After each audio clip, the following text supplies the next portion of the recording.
wife said, "I'm leaving you for someone younger." I responded, "I wish you the best." Then I called the dean of the university where her new boyfriend was a student, and my family was a major donor. Suddenly, she was begging me to think things through. I, 48 male, have been married to my wife Alice, 45, for 20 years. Or, well, I was. Last Tuesday, she sat me down in our living room, the one with the bay window she always said was her favorite spot, and delivered the news with the kind of sterile compassion you'd use to tell a stranger their car is being towed. "I'm leaving you, Roger," she said, her hands neatly folded in her lap. She was wearing the pearl earrings I bought her for our 15th anniversary. "I found someone else." I just nodded, letting the silence hang in the air. I'd known something was off for months. The late nights she claimed were for her book club, the sudden obsession with a new genre of music, the way she'd started dressing like she was trying to recapture her 20s. It was a cliché, and I felt foolish for having watched it unfold without saying a word. "Okay," I said. It was all I could manage. She seemed taken aback by my lack of a dramatic reaction. "That's it? Okay? What would you like me to say, Alice? Should I yell? Throw something? Beg?" I took a slow sip of my water. "We're adults. You've made a decision." Her perfectly composed face tightened. She thrives on drama, and I was refusing to give her any. "His name is Gerald. He's younger." "I gathered," I replied, my voice even. "How much younger?" She hesitated, a flicker of something, maybe shame, maybe just annoyance at being questioned in her eyes. "He's 21. 21. The age of our own son, Arthur." The irony was so thick I could have choked on it. "He's a student at Northwood University," she continued a little too quickly. "He's brilliant, a sculptor. He sees me, Roger. He really sees me." I almost laughed. I had seen her for 20 years. I'd seen her through 2 miscarriages, the death of her mother, and a failed business venture she'd poured her heart into. I had seen her, but I guess the view had gotten old. "I'm happy for you," I said. And the crazy thing is, a small part of me meant it. If she was truly unhappy, then she deserved to find happiness. The other, much larger part of me, however, was a cold, hard knot of something else entirely. Betrayal doesn't always come in a fiery explosion. Sometimes it's a quiet, creeping frost. She went on to detail her plans. She'd already put a deposit down on a new apartment, a trendy little loft downtown. She wanted to handle the divorce amicably. That was her word, amicably. Which I've learned is code for, I want to take as much as I possibly can without a fight. She talked about her needs, her desires, her newfound lease on life. It was a monologue of entitlement, a testament to her self-absorption. She never once asked how I felt. "I'll need you to be reasonable about the settlement," she said, her tone shifting from empowered woman finding herself to business negotiator. "Gerald is still in school, and I'll be supporting him for a while. He has so much potential, but you know how it is for artists." Oh, I knew. I knew all too well. The next day, she moved her things out while I was at work. I came home to a house that felt cavernous and empty. There were little gaps on the bookshelves, bare spots on the walls where her favorite paintings used to hang. She'd even taken the expensive espresso machine we'd bought together last Christmas. I guess Gerald likes a good latte. For a few days, I just existed in the silence. I went to work, came home, and stared at the ceiling. I let the pain wash over me, processed the anger, and then I started to think Alice had made her choice. Now she would have to live with the consequences, all of them. You see, Alice knew my family has a long and storied history with Northwood University. My grandfather was one of its founding members. The library is named after my late father. Our family has donated, conservatively, 8 figures to the university over the last 50 years. She'd attended countless galas and fundraisers with me. She knew the power and influence we had there. What she miscalculated was my willingness to use it. She has always seen me as passive, the steady one. She mistook my calmness for weakness. On Friday afternoon, I sat in my study, the one Alice always called stuffy, and dialed the private number for the dean, Ethan Albright. "Roger, to what do I owe the pleasure?" he answered, his voice booming. "Ethan, I hope I'm not catching you at a bad time," I said, keeping my tone light.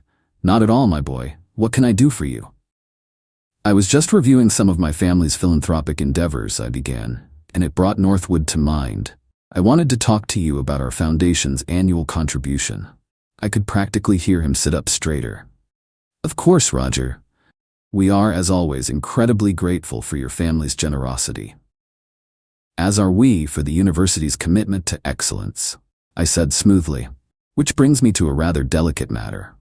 I paused. I've recently been made aware of a student at your institution who is the recipient of one of our foundation's most prestigious scholarships, the Founders Grant for the Arts. His name is Gerald. I'd have to look him up, Roger. We have thousands of students. Of course, a sculptor, I believe. It has come to my attention that this young man is involved in a personal situation that raises serious questions about his character and judgment, a situation that does not align with the values of integrity our foundation seeks to uphold in its scholars. I see, Dean Albright said, his voice now a low murmur. I would never ask the university to act without due process, I said carefully. But I would consider it a personal favor if the Committee for the Founders Grant would undertake a formal review of Mr. Gerald's suitability as a recipient, in light of this new information. I trust you'll be discreet. The unspoken implication was clear. Our foundation's future generosity depended on the university taking our values seriously. I understand completely, Roger, he said after a long pause. We take these matters very seriously. I will convene the committee for a priority review. They will look into the matter thoroughly. That's all I ask, Ethan, I said. I'm confident the committee will make the right decision. I hung up. There was no 2-hour miracle. It wasn't a movie. It was something better. The slow, grinding, and unstoppable wheels of bureaucracy set in motion by a quiet phone call. Now we wait. Update. It's been a week since I made that phone call. A week of tense silence, followed by a predictable storm. I appreciate all the comments and support. It's strange to find clarity from strangers on the internet, but here we are. The first few days were quiet. Alice was likely in her love bubble, oblivious. Then, on Wednesday, the email landed. Gerald received a formal notice from the university. The Founders Grant Committee had completed its review, and due to conduct inconsistent with the character requirements of the scholarship, his funding was being terminated at the end of the current semester. Furthermore, due to the loss of the scholarship, which covered his campus housing, he would need to secure alternative living arrangements for the following term. The fallout was immediate. It took Alice less than an hour to call me, and she was incandescent with rage. "What did you do?" she shrieked, her voice shrill. "I have no idea what you're talking about," I said calmly. "Don't play dumb with me, Roger. Gerald just got an email. They're revoking his scholarship. This has you written all over it. I knew you were vindictive, but the university has its standards, Alice. It seems Gerald didn't meet them. He's devastated. His entire future is ruined. How could you be so cruel?" "Cruel?" I finally let a little of my own anger seep through. "You're the one who threw away 20 years of marriage for a boy young enough to be our son. You're the one who waltzed out of here without a backward glance. Did you really think there wouldn't be consequences?" There was sputtering. But this is different. This is his life. "And you were mine," I said quietly. She was crying now. Big, gulping sobs. "You need to fix this, Roger. Call them back. Tell them it was a mistake." "There's no mistake, Alice. Please, I'm begging you. We can talk about this. We can think things through." Think things through. The irony was almost too much to bear. "I think I've done enough thinking for the both of us," I said, and then I did something I should have done a long time ago. I hung up. My relief was short-lived. That evening, my son Arthur called. He sounded upset. "Dad? What's going on with Mom?" he asked. "She called me, crying. Said you'd kicked her out and were trying to ruin some guy's life. She said, 'You've lost your mind.'" My blood ran cold. Bringing our son into this, that was a new low. "Arthur, your mother and I are getting a divorce," I said, keeping my voice steady. "She chose to leave. The rest is complicated." I gave him the simple version, but his silence told me he needed more. The next day, I drove 2 hours to his college town, and we had lunch. I laid it all out for him. The affair, the lies, the amicable divorce demands. And then I told him about the scholarship. "Arthur," I said, looking him in the eye, "my father built that library. Your great-grandfather helped found the university.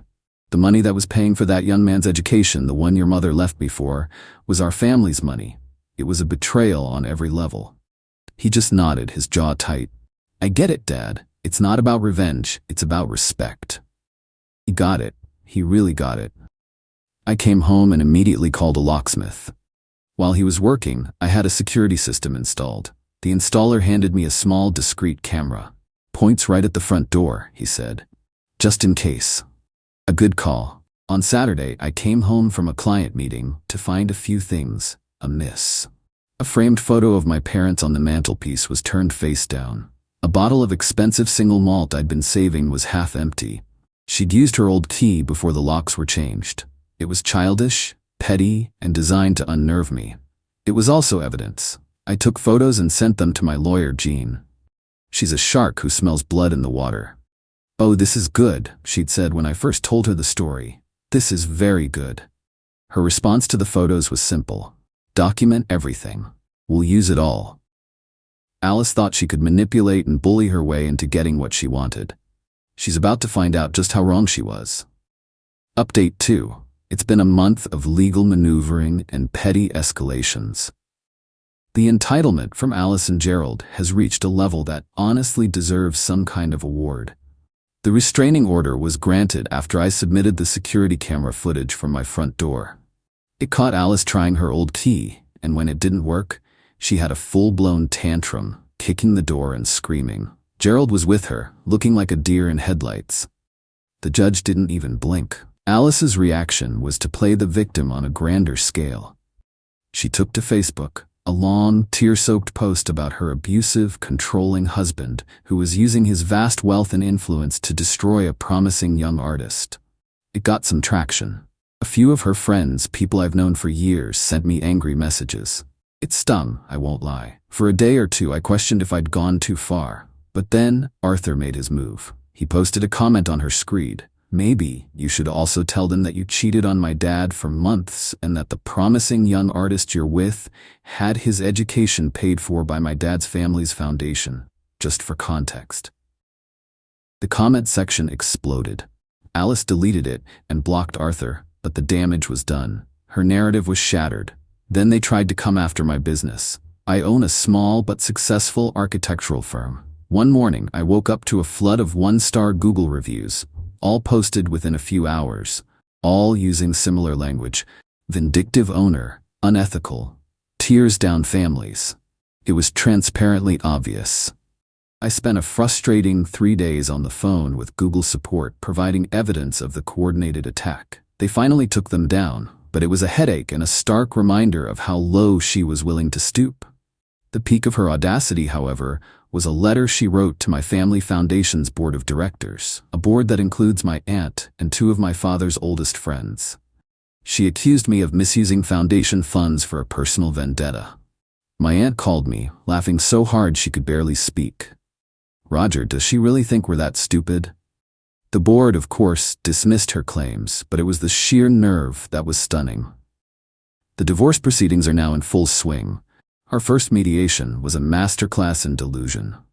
Alice and her lawyer sat across from Jean and me. Alice's lawyer started in on the emotional damage she had suffered. Jean just smiled. Damage? You mean the damage she suffered while cheating on her husband? Or the damage she suffered when her lover's scholarship, funded by my client's family, was revoked due to a character review? The lawyer stammered. Jean then systematically dismantled every one of Alice's claims. She had bank statements, phone records, the video of the door kicking, the screenshots of the social media posts, and a log of the fake Google reviews. Alice's face went from indignant to pale. Furthermore, Jean continued, her voice like ice, my client is prepared to countersue for the emotional distress and reputational damage caused by your client's false and malicious accusations. The mediation ended shortly after. They are starting to realize they have no leverage. Alice's entitlement was built on a foundation of my perceived passivity. She thought I would roll over. She miscalculated, badly. This isn't a clean fight anymore, and I'm not the one who's going to lose. Final update. It's been 6 months since this whole mess started. I thought I'd post one last update to close the loop. It's been a wild, draining, and ultimately clarifying ride. The final turning point came during the deposition. Jean was relentless. She questioned Alice for hours, her voice calm and methodical as she laid out the entire timeline. The credit card statements showing hotel rooms, the phone records, the lies. The final blow came when Jean brought up Gerald's academic record. "Mrs. Sterling, you've stated that Mr. Gerald Foster is a genius, a promising young artist, correct?" "He is. He just needs support." "The kind of support that was provided by the Founders Grant?" Alice's lawyer, objection. Overruled. Answer the gritted teeth. Yes. Jean then slid a document across the table. "This is a sworn affidavit from the head of the Fine Arts Department at Northwood University, obtained during our discovery. It states that Mr. Foster was on academic probation for poor grades prior to the revocation of his scholarship. He had failed to complete his midterm sculpture project. It seems his affair was taking a toll on his studies long before I made my phone call. Were you aware of this, Alice?" The silence was absolute. She stared at the paper as if it were a snake. She had no idea. She had hitched her wagon to a failing student, not a rising star. The narrative she had built her new life on was a complete fiction. Her case crumbled. The prenuptial agreement we'd signed was ironclad. The final divorce decree came through last week. Alice walked away with what she was entitled to under the prenup. Her car, her personal belongings, and a small lump sum that won't last a year with her spending habits. She did not get the house. She did not get spousal support. The last I heard, from a mutual acquaintance, the trendy loft is gone. She and Gerald are renting a room in a shared house. The glamour has, I imagine, faded considerably. Gerald officially dropped out of Northwood. He's working at a coffee shop. As for me, the house is peaceful. It's mine now, filled with things I like. I've reconnected with friends. Arthur and I are closer than ever. I went on a date last week. It was just coffee. It was normal, and it felt good. I don't hate Alice. What I feel is a profound disappointment. She had a good life, and she threw it all away for a fantasy, convinced I was too weak to let her face the consequences. The other day I was driving and I saw her. She was waiting for a bus, holding a grocery bag. She looked tired. The confident woman who left me was gone. In her place was a stranger, her face etched with weary resignation. Our eyes met, a flicker of shock. Then she looked away, her shoulders slumping. I didn't stop. I just kept driving. Justice isn't always loud. Sometimes it's the quiet, inevitable result of your own choices. Sometimes it's just watching someone you used to know wait for a bus in the rain and feeling nothing at all.